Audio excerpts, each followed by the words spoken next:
Welcome to the Key Chapters of the Bible podcast. This is a daily podcast that's going through the key chapters of God's Word.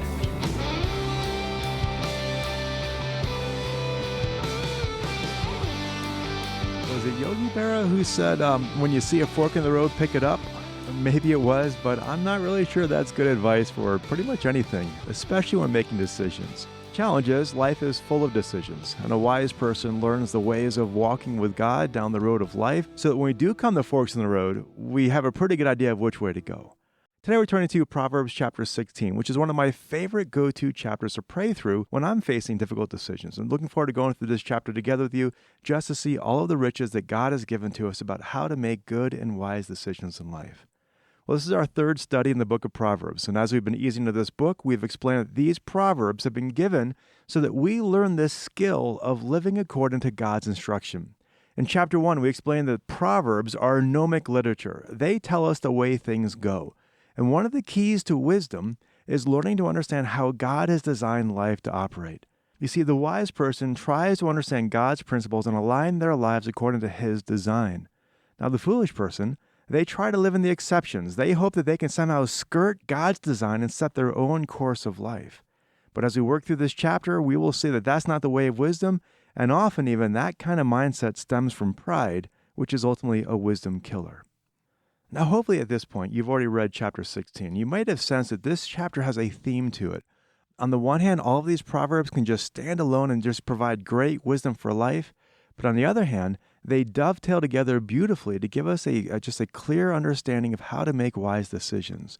Even when I was preparing for this podcast, I read through this chapter a few times, and I began to put each verse under a specific heading, headings like guidance, or pride and humility, or godly living, or wisdom with words, or wisdom with living, or slander and strife. And this can just be a helpful way of working through the book of Proverbs in general, because as you begin to group them under certain headings, you can see what God has said about specific topics. And as we follow that method for chapter 16, we're going to see that it just gives us clarity about how to make wise and godly decisions.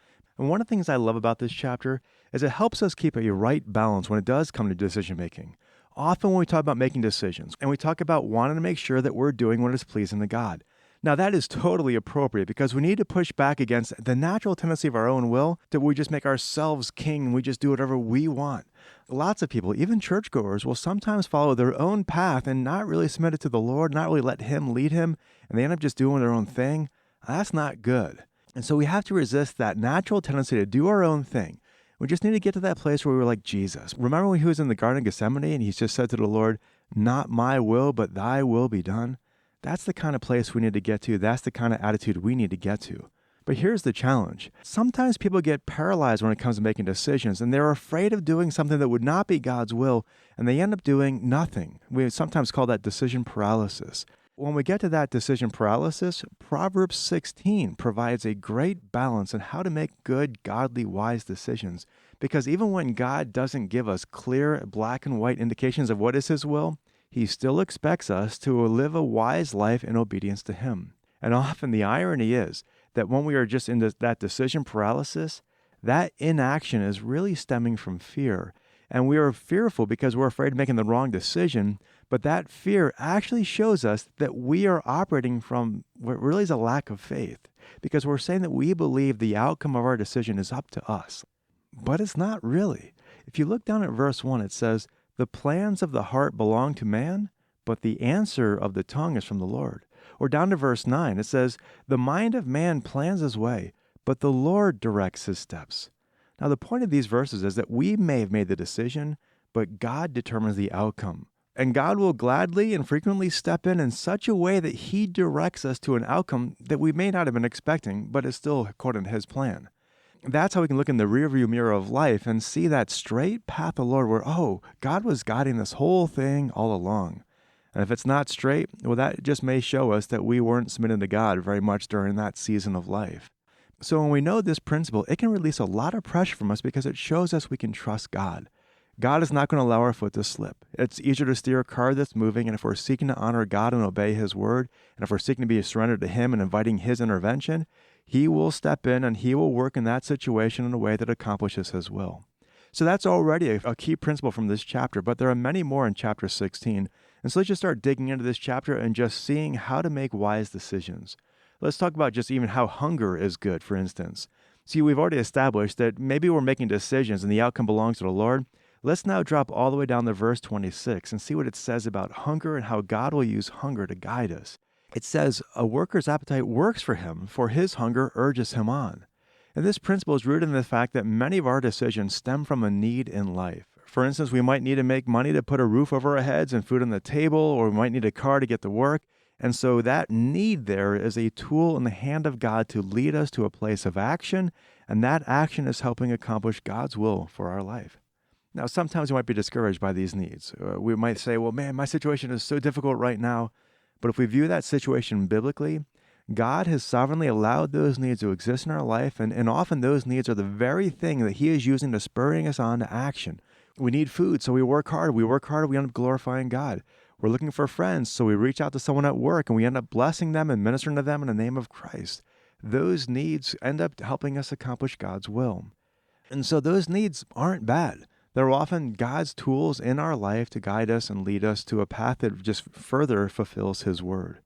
Now, along those lines, as we're looking to solve the needs of life and make decisions, we have to be people of prayer who are constantly submitting those needs to the Lord, those paths to the Lord, and asking Him to purify us so that what we're doing is for the Lord and not for ourselves. And the way we make sure we're doing this is by seeking to be righteous, down to the very details that no one may even know about in our life. Look at verse 11. Verse 11 says, a just balance and scales belong to the Lord. All the weights of the bag are His concern.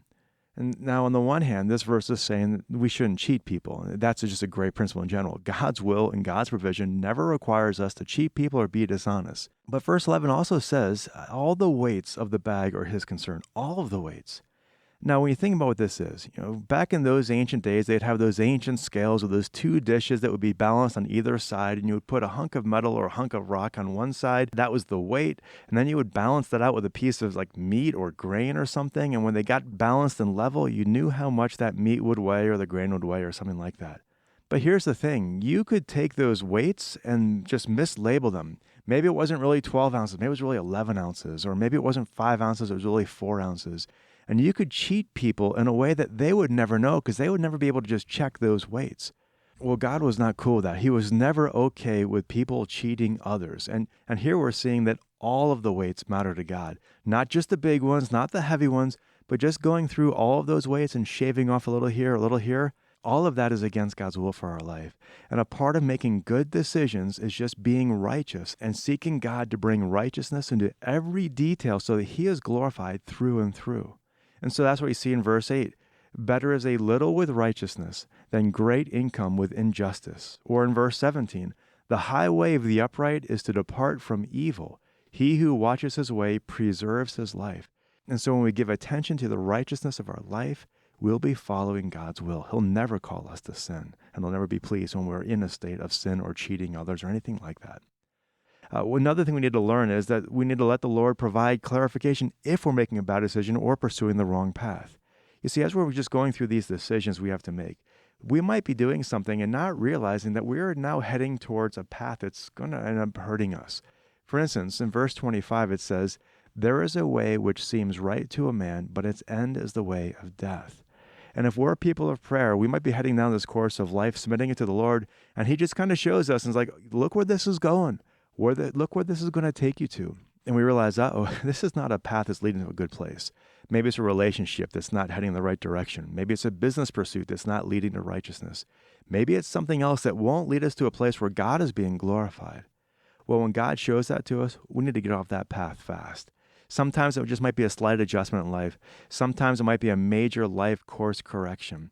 But again, it's easier to steer a car that's moving, and when we're submitting to the Lord, when He shows us this path is leading in the wrong direction, let's get back to a path of righteousness.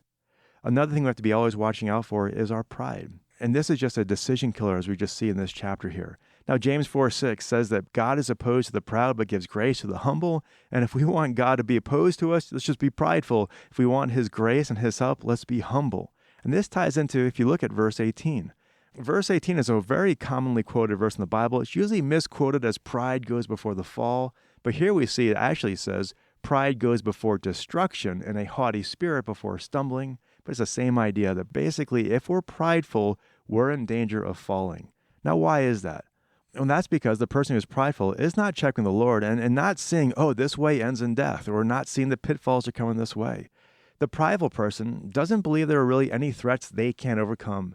They're relying upon themselves, their own wisdom, their own judgment. They're not submitting things to the Lord. They're perhaps even filtering in unrighteousness into how they're doing things.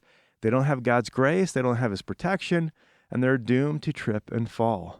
And so when people begin to rely upon self, they are engaging in pride.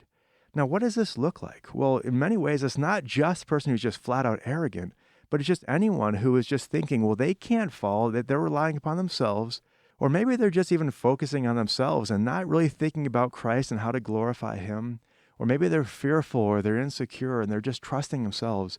All of that are just different ways of pride being manifested in a person's life, and that kind of thinking leads to a dangerous course of action. And so what we need to do is just prayerfully be bringing all this before the Lord, asking the Lord to crucify ourselves, our own trust in ourselves, our own fear about what we're going to do to mess things on up, and just bring all that before the Lord and let Him lead us and go before us and guide us. Well, as we continue on in chapter 16, another obvious key to making wise decisions is just pursuing wisdom in general. Now, we mentioned from chapter 1 that when wisdom calls out in the streets in chapter 1, she warns that you just can't flip wisdom on like a switch where you're just pursuing unrighteousness and foolishness all the time, all your life, and suddenly just, I'm just going to be wise today. You can't do that. You're either on the path that pursues wisdom or a path that pursues folly. There is no in between. And so in verse 16 of chapter 16, it says, how much better is it to get wisdom than gold, and to get understanding is to be chosen above silver. Down in verse 22, where it says, understanding is a fountain of life to the one who has it, but the discipline of fools is folly. And these verses just continue to show us the value of pursuing biblical wisdom. It's better than gold. It is a fountain of life. And as we pursue it, God will provide it. We see that from James chapter 1. Well, now, how do we know if God is providing us wisdom? Well, a great barometer for wisdom is wise words. Jesus said in Matthew 12:34 that out of the abundance of the heart, the mouth speaks, and our words reflect our wisdom. So if you look at verse 23 of this chapter, it says, the heart of the wise instructs his mouth and adds persuasiveness to his lips. Basically, when we're wise, we're going to have a wise speech. It's kind of the same idea of Proverbs 15:2, which says the tongue of the wise makes knowledge acceptable.